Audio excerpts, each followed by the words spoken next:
అబ్బా జబ్బ అంటున్నాడే. ఎందుకు అబ్బా అంటే నిన్ను, దెబ్బ అంటే వాడు, జబ్బ అంటే ప్రేమిస్తున్నాడే. నీ సకలను పాడుగాను కానీ నీ సకలను పాడుగాను.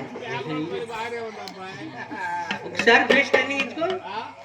అటు కాదు నీ దుంప దగ్గర నా వైపు నిల్లువే వాళ్ళు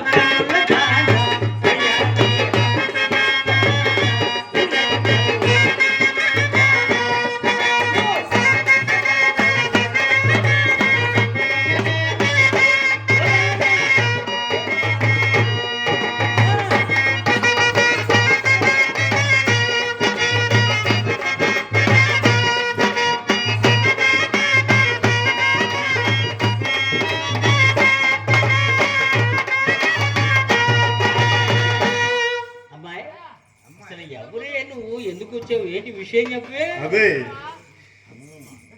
ఇంకా తెలియలేదంటయా?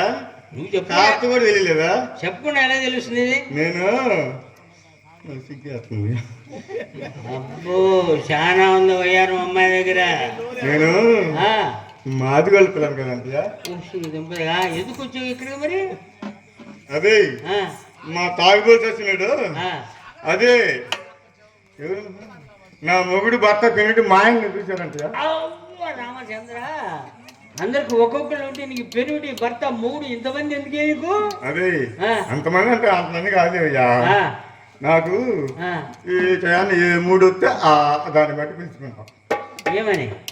మొగుడని భర్తని పెనిటని ఒక్కడే ఉన్నాడు అయితే. అయితే వాడు ఎక్కడికి వెళ్ళాడు ఏమిటి? వాడు 3 రోజుల నాడు పోయాడుయా, ఇంతవరకు ఇంటికి రాలేదు. అసలు చిన్న విషయం ఉన్నమ్మా.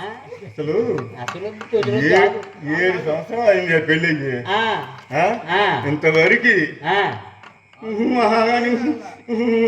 అసలేమి లేదు. ఏమిటి ఇక్కడ మనకేదో అవకాశం దొరికినట్టు చూస్తారా?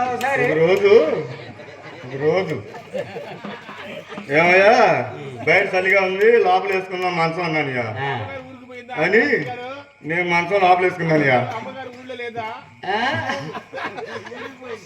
నేను మంచం లోపల వేసుకున్నానయ్యా. వాడు మళ్ళీ మంచం బయట వేసుకున్నాడు. నేను బయట వేసుకుంటే వాడు లోపల వేసుకుంటాడు. నువ్వేం చెప్పాలి? సరేనని